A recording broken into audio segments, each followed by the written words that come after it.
महापुरुष उपस्थित हैं और आप सब यहाँ पर सभी विद्वान हैं और आपके समक्ष फिर ऐसा सोचकर कि जैसे कोई छोटा बालक अपनी अल्पसी प्रतिभा का परिचय देता है तो वैसे ही भी मैं साहस करके खड़ा ही हो ही जाता हूँ। अब हमारे आदरणीय पूज्य संचालक जी महोदय जी हैं अथवा गुरु जी हैं, अब इनके आदेश की अवज्ञा भी नहीं करने में पाप सा लगता है, तो इसलिए मजबूर हो जाते हैं, विवश हो जाते हैं और तो ऐसे करके विदाई सी करते हैं। तो हमें क्षमा करेंगे कि जैसे जो भी शब्दों में हम अपने विचार व्यक्त करेंगे। और देखो हमसे संस्कृत आती है, कहीं पढ़े लिखे नहीं और कुछ भी बोलेंगे तो वो शुद्ध नहीं निकलेगा, तो एक क्षमा चाहते हैं आप। गलती होगी ना, गलती होगी तो निकलेगा, साहित्य का ज्ञान नहीं है तो बहुत अल्प ही है, तो प्रार्थना क्षमा चाहते हैं। ब्रह्मानंदं परम सुखं केवलं ज्ञाननिधि द्वन्द्वातीतं गगन सत्वं तत्त्वमस्यादि लक्ष्यम् एकं नित्यं विमलजलं सर्वदि साक्षिभूतं भावातीतं गौरारहितं सतगुरुतं बोलो सद्गुरुदेव भगवान की जय, सच्चिदानंद भगवान की जय, सरस्वती माता की जय, गणेश भगवान की जय, सनातन धर्म की जय, संत समाज की जय।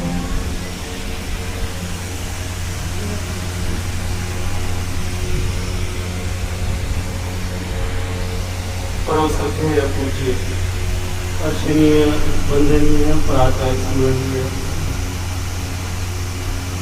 प्रिय ब्रह्मनिष्ठ सद्गुरुदेव जी महाराज एवं उन्हीं सरीखे सवर संत रूपों में विराजमान सद्गुरुदेव जी महाराज एवं सभा में उपस्थित अन्य श्रोत्रिय ब्रह्मनिष्ठ संत वृंद एवं सभा में उपस्थित परम श्रद्धेय पूज्य आचार्यगण महोदय एवं उपस्थित विद्युत जन एवं जिज्ञासु भक्तों एवं साध्वी मेरी बहन माताओं, आपके चरणों में कोटि कोटि नमन।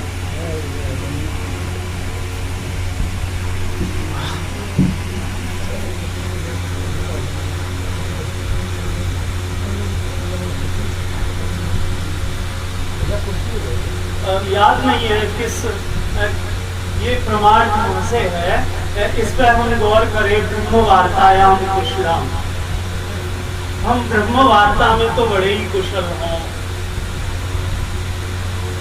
लेकिन वृत्त ही ना सुन ब्रह्माकार वृत्ति आत्माकार वृत्ति में ना रहे। आत्मा तो क्या, हम अपने को जीव भी ना जानते हो, देह ही मानते हो। तो चलो समझ रहे हैं ना मेरी बात।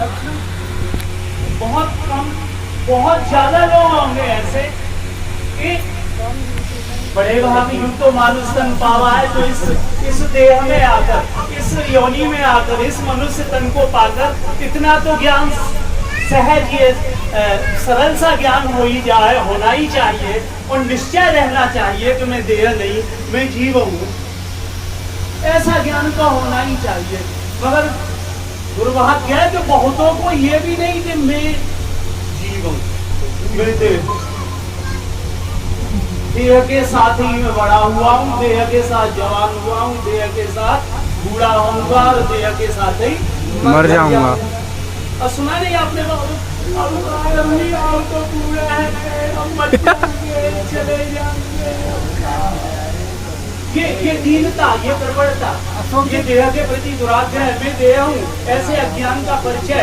अशोक जी कुर्सी पे आ जाओ तो सज्जनों हम सावधान हो जाए।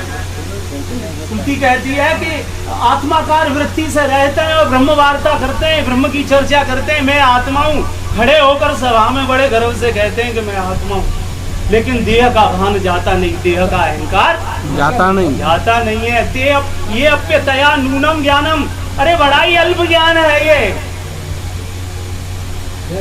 पुनरा यान्ति यान्ति च, अरे भ्रम में मत रहना, फिर बार बार जन्म पाने से कोई मुक्ति प्राप्त नहीं हो नहीं होगी। इसलिए अयम सोहम अयम नाहम, मैं यह हूं मैं यह नहीं हूं। अरे अब तो करते करते थक ही जाओ। अयम सोहम अयम नाहम, मैं यह हूं यह नहीं हूं। फिर क्या करें? सर्व आत्मेति निश्चित्य, अरे एक आत्मा ही है, एक आत्मा के अतिरिक्त दूसरी सत्ता नहीं है, ऐसा निश्चय करो। निसंकल्प सुखी भव, ऐसा सोचकर निसंकल्प हो जाओ, सुखी हो जाओ।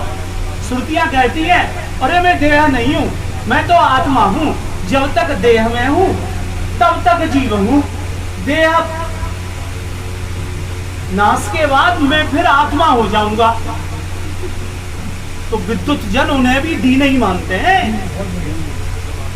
इसलिए सज्जनों, ऐसे महापुरुषों की शरण में आकर, और गीता जैसे महाशास्त्र पुराण आदि ये जो उपनिषद हैं, और पुराण कोई भी ऐसा पुराण नहीं है जिसमें जीव ब्रह्म की एकता का महिमा की गुणगान ना हो। सच कहता हूँ, बहुत पूछते हैं मुझसे तुम्हारे प्रणेता कौन है, तुम्हारे परिवार में, घर में, पड़ोस में, गांव में किससे प्रेरणा मिली? सच कहता हूँ, पुराण से मिली, श्रीमद् भागवत से मिली। राम स्वरूप के जो वो आते ना स्वांग गीत, जो किताबें होती थी, अरे उन्हें हम तो सुनाते थे अपने बुजुर्गों को। किताब पढ़ के आए स्कूल से, बस्ता रखा तो उनको बुलाने आ जाता, बाबा बुला रहे, वो आलखंड पढ़वाएंगे, या वो कोई स्वांगी, उनमें ही कहीं न कहीं आ जाता कि यह जीव आत्मा है, यह जीव अमर है, अविनाशी है। तो वह विचार उत्पन्न होने लगता।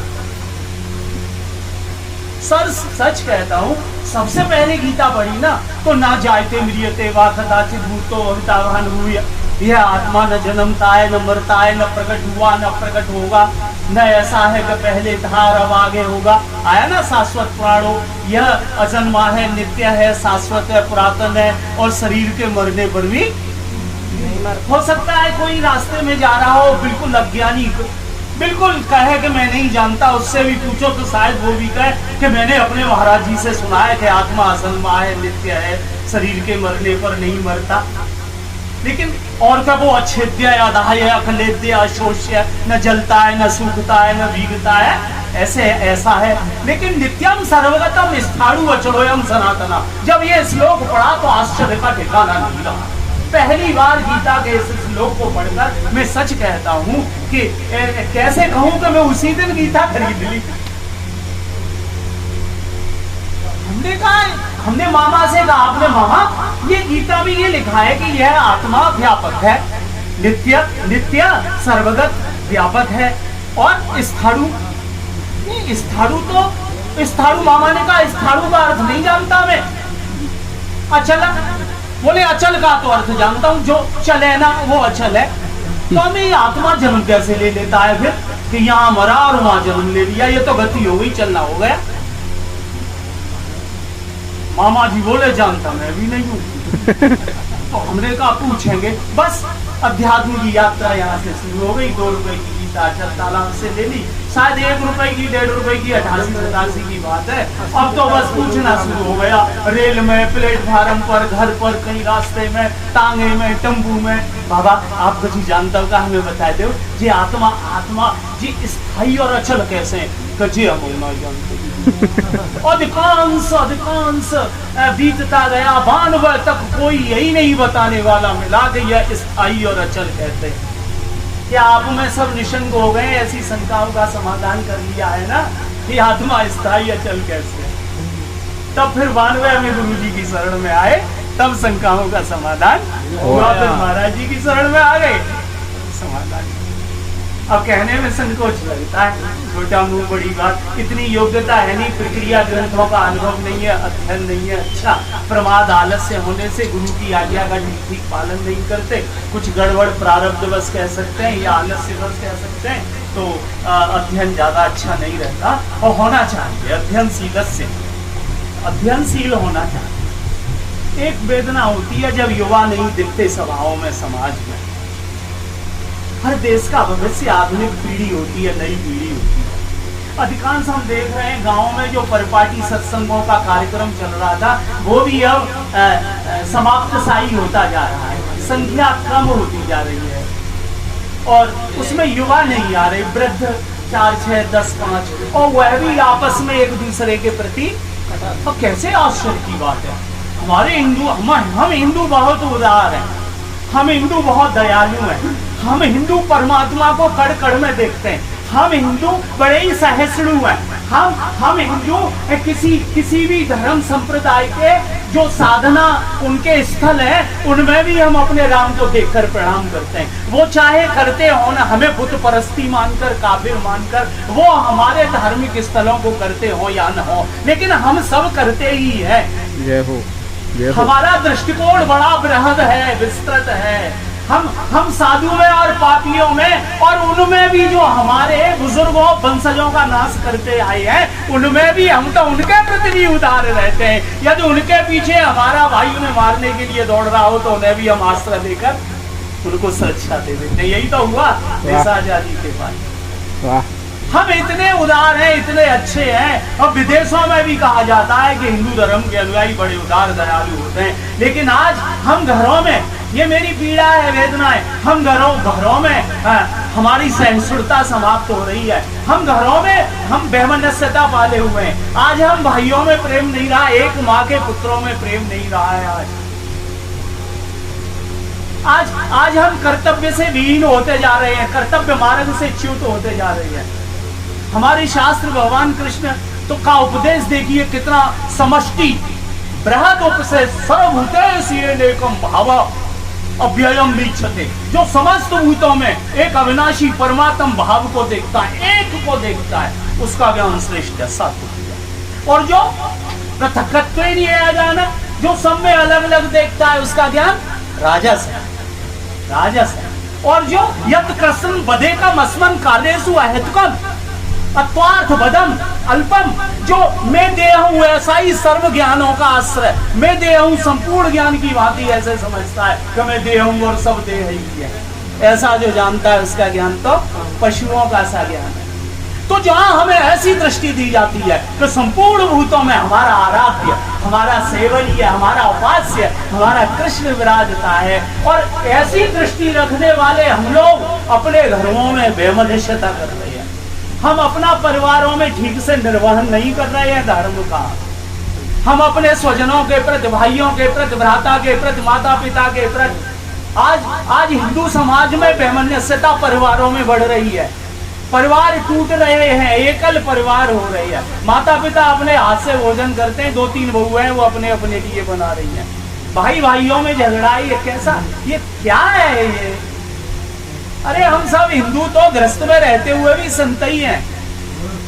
हमारे ये सनातन हमें एक ऐसी सुदृढ़, एक ऐसी दिव्य, एक समष्टि सोच देता है कि उस सोच का आश्रय लेकर उसके सहारे चिंतन करते हुए हम, चाहे साधु गृहस्थ आश्रम हो, चाहे साधु आश्रम हो, हमारे लिए चाहे मगहर हो, चाहे काशी हो, चाहे वो मई हो, चाहे ऊसर हो, हम जहां भी प्रयाण करेंगे तो निश्चित मानो हम ब्रह्मलीन होंगे, यदि हम ठीक से अपने कर्तव्य का निर्वहन करते हैं। इसलिए सज्जनों, हम जागें, हम घर अध्ययनशील बने, अपने बच्चों को प्रेरित करें और अपने कर्तव्य का ठीक निर्वहन करें। आप पुत्र हैं, यदि आप पुत्र हैं तो आपको ठीक से अपने माता पिता, बड़े भाइयों के प्रति, चाचा ताऊ, वहां पर दृष्टिकोण हमारा बृहद होना चाहिए, व्यापक होना चाहिए, बड़ा दृष्टिकोण होना चाहिए। यही दृष्टिकोण नहीं कर मैं अपने पिता को ही नमस्कार करूंगा या मैं अपनी पिता की ही बात मानूंगा। मेरे पालने में, मेरे पोषणे में मेरी चाची ताई, चाचा ताऊ, बाबा के छोटे भाई आदि, उनका भी सहयोग रहा है, इसलिए वो भी मेरे बाबा ही है, वो भी मेरे चाचा हैं, वो भी मेरे ताऊ हैं, वो भी ताया, मेरी ताई मेरी माँ से बड़ी है, वो चाची मेरी माँ की बहन जैसी है। ऐसी दृष्टि रखनी होगी। और उन माओं को भी, यदि आप माँ हैं तो अपनी माँ होकर आपको अपनी बेटी बेटों को भी उस बृहद, जो बड़ी सोच है, उसके दायरे में लाना होगा। उन्हें सीख देनी होगी, उनका दृष्टिकोण बड़ा करना होगा। आप माँ हैं तो आपको पति के साथ, अपने पुत्रों के साथ, पुत्रियों के साथ, अपनी बहुओं के साथ एक ऐसा तारतम्य, एक ऐसा समन्वय, जैसा सामंजस्य बनाना होगा कि सभी आपके किरदार से, आपके कर्तव्य से सब संतुष्ट हो जाए। बेटा भी कहे कि मेरी माँ जैसी नहीं, बहू भी कहे कि मेरी सास जैसी नहीं, ससुर भी कहे कि मेरी पुत्र बहू जैसी नहीं, और जेठ देवर भी कहे कि हमारी भाभी जैसी नहीं। वाह, ये बात समझे, ठीक से समझे। बेटा हो तो आपके ताऊ चाचा बाबा कहेंगे हमारा बेटा जैसा नहीं। आप ननद हैं तो आपकी भाभी जाकर ससुराल मायके में कहे 15 दिन हो गए मेरी ननद याद करती होगी, अब मैं जाऊंगी, माँ ज्यादा नहीं हो सकती। ऐसी भाभी हो आप कि ननद भी कहे कि भाभी तुम आ जाओ, मेरा मन नहीं लग रहा है, मेरी भाभी जैसी सबकी हो जाए, मेरी भाभी बहुत अच्छी है। ये इस तरह का दृष्टिकोण, एक ऐसा व्यवहार जिसमें कोई पक्षपात ना हो, एक अन्याय ना हो, एक प्रिय वाणी के साथ सबके साथ व्यवहार, कर्तव्य निर्वहन करते हुए सबका मन जीत लेना और सबके साथ एकता कर लेना, सब में भगवत दर्शन कर लेना। ये बात पहले भी मेरी पीड़ा रही है। यदि हम अपने उन पोषकों में जिन्होंने हमारा पोषण किया है, हमें दुलार किया है, हमने अपने हाथों में खिलाया है, कंधों पे बिठा के, हमने मूत्र और मल का जिनके कंधों पे त्याग किया है, जिनकी गोदों को हमने गंदा कर दिया, उनमें हमें भगवान नहीं दिखते, तो फिर हम कैसे कह सकते हैं कि हम परिवार से बाहर भी किसी में भगवान का दर्शन कर सकेंगे? कर पाए। ये बात, यही मेरी माओ, मेरी बहनों में यही कहना चाहता हूं। कैसे है, न काष्ठे विद्यते देवा, परमात्मा न काठ में निवास करता है, न सिलाया मृत्युचा, न मिट्टी में न पत्थर में, भावे न विद्यते देवा। अरे परमात्मा तो भावों में, तस्मात् भावम समाचरे, इसलिए भाव ही मुख्य। सज्जनों, जिन्होंने तपस्या की होगी, मुझे अभी सगुण का दर्शन नहीं हुआ है, मैं सत्य कहता हूँ। स्वप्न में देखा है परमात्मा, मैंने ध्यान में देखा है, और एक बार ऐसा परमात्मा देखा कि मैं रो पड़ा। कई संत थे वहां, उन्होंने पकड़ लिया, चीख गया, वो परमात्मा का स्वरूप नहीं देखा गया। इसलिए मैं कहता हूँ कि वो भी नहीं देखा, और इतना भयंकर रूप देखा परमात्मा, लेकिन कभी सौम्य दर्शन मुझे भगवान का जागृत में अभी तक नहीं हुआ। इसके लिए मुझ में पात्रता नहीं है। मैं अभी, परमात्मा ने मुझे चुना नहीं है, क्योंकि अभी मेरे पाप अभी मैं ठीक अपने धर्म को, अपने कर्तव्यों को कहीं ना कहीं ठीक नहीं निभा पा रहा हूं, इसलिए मुझे दर्शन नहीं हुआ। लेकिन मैं सत्य कहता हूं, मैं सत्य कहता हूं, इन महापुरुषों की कृपा ने, ये नाहुर मनोमतम, जो मन को जानता है, कैसे कहूं वो मुझसे अज्ञात नहीं है, लेकिन उसी का वो सगुण स्वरूप अभी मेरा विषय नहीं हो रहा, मेरी वृत्ति का, क्योंकि चिंतन की कमी। अभी यहाँ कह रहे थे ना, अनन्य चेतन सततम यो माम निस्मरन् नित्यशः, जो अनन्य भाव से परमात्मा की शरण में चला जाता है, अनन्य भाव से उसका स्मरण करता है, तेषां सते तिक्ता भजताम प्रीतिपूर्वकम ददामि बुद्धियुगं तम येन माम उपयान्ते। भगवान उसको वह दिव्य ज्ञान दे देते हैं, तेषामेवानुकंपा पारकमहं ज्ञानजं तम, उसके अज्ञान जनित अंधकार को दूर करने के लिए तत्व ज्ञान रूपी दीपक जलाकर उसके अंतःकरण में प्रकाश कर देते। तो सज्जनों, जागे, जाग जाए और बस श्रुति को झिझोड़ डालें और लग जाए, गुरुओं की आज्ञा में आ जाए, तो सच इसी जन्म में कल्याण हो जाएगा। और एक गीत गाया करते थे हम, और रुला तो सभी देते हैं, हंसाता है। हाँ, इस व्यवहार को जरूर भूलिए। कैसे है वो, सभी रोते हैं मगर कोई यानी कोई हम में कोई संतोषी होगा, हम में कोई राजा होगा, हम नहीं कह सकते। मैं अपनी तरह नहीं कह सकता, क्योंकि मैं भिखारी बन गया हूँ, दीन कृपण बन गया हूँ, मैं कुछ न कुछ मांगता ही रहता हूँ। सभी रिश्तेदारों से चाहता हूँ वो मुझे कुछ दें, मित्रों से चाहता हूँ वो कुछ मुझे दें, लेकिन देना नहीं चाहता। आपके अंतःकरणों की स्थिति क्या मैं नहीं जानता। भगवान के सामने जाऊं वहां भी मांगता रहता हूं, लेकिन पूर्ति नहीं होती। नहीं हो रही। संतोष, और जहाँ संतोष नहीं वहां सुख कैसे हो सकता, वहां शांति कैसे हो सकती। आया कोई अपना दुख रोने, आया अपना समय काटने, अपनी समस्या बताने, उससे पहले मैं उसे अपनी समस्या बता बैठा। आज कोई किसी के पास नहीं बैठता, आज चौपाल नहीं रही है, आज ये घियाने जाड़ों में नहीं लगते, आज लोग एक चौपाल नहीं बनाते। बोले कोई आएगा तो अपना रोना सुनाने आएगा, इसलिए गेट बंद कर लो। इसलिए, और कोई कहे कि चलो किसी के पास बैठ ले तो वो हंसता भी आएंगे, थोड़ा दुख दूर हो जाएगा, थोड़ा दुख बट जाएगा। ये लोग जान गए हैं कि कोई आएगा तो दुख सुनाने आएगा, इसलिए वो पहले से पहले उसको कहता अरे यार तू किया, मैं दुखी, इतना कर्जा हो गया, लल्ला ने वहाँ नोएडा में प्लॉट ले लिया है, वहाँ इतना पैसे की चाहिए, वो कहीं बोल ना दे। तो आज कोई किसी को हंसाने में दिलचस्पी नहीं ले रहा, किसी का मन लग रहा है, कोई दुखी है, मर रहा है तो मर जा। वो चाहता है मैं और मेरा घर और मेरे, और वो भी जब तक है जब बच्चे बड़े नहीं हो रहे। और बच्चा 17-18 साल का हुआ और उसने जीन्स पहनी, और वो गमारू भाषा में कैसे कहे, नहीं अच्छी भाषा ही बोले, वो अवज्ञाकारी हुआ और बस फिर कहता है कि पुत्र तो मेरे कब्जे से बाहर हो गया। और स्थिति बड़ी गंभीर है। तो सज्जनों, मन कर रहा है कि सुनाई दूं इस गीत को, 2 मिनट ले लूं मास्टर जी, गुरुजी ले लूं, आप सबका सुना हुआ है। रुला तो सब ही देते हैं, हंसाता है कोई कोई, कि आंसू सब बहाते हैं, मुस्कराता कोई कोई। रुला तो सब ही देते हैं, हंसाता है कोई कोई।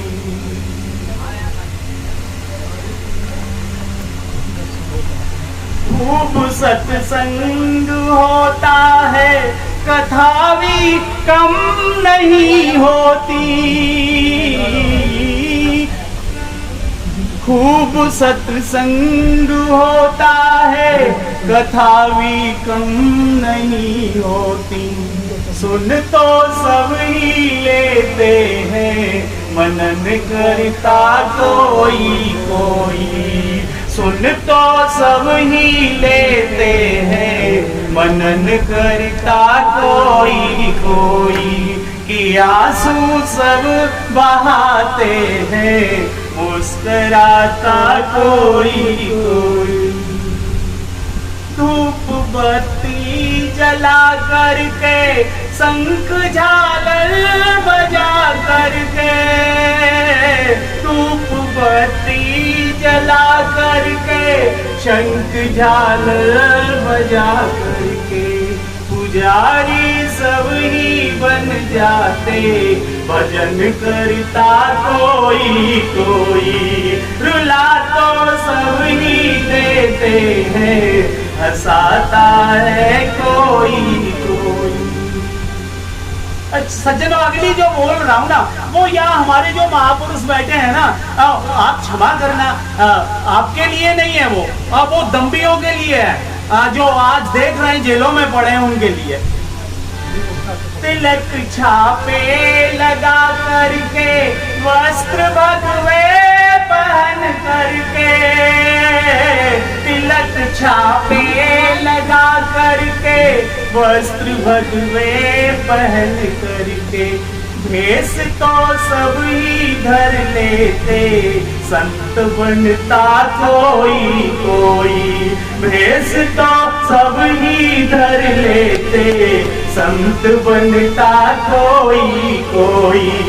रुला तो सब ही देते हैं, हंसाता है कोई कोई।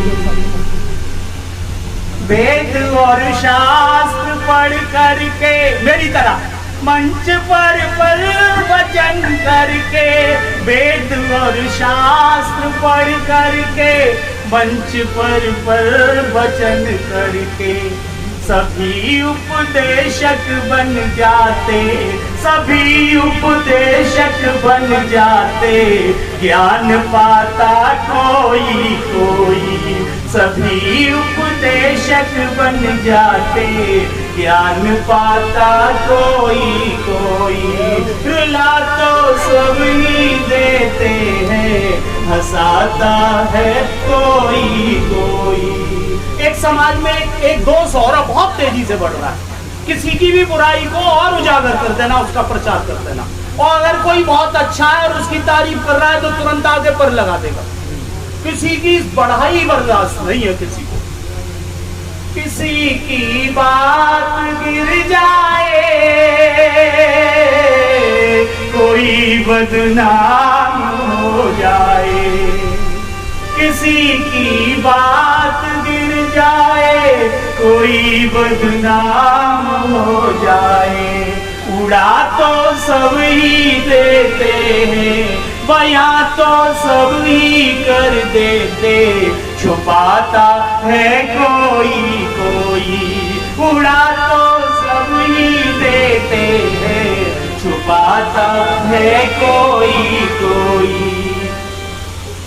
आंसू सब बहाते हैं, मुस्कुराता कोई कोई, रुला तो सब ही देते हैं, हंसाता है कोई।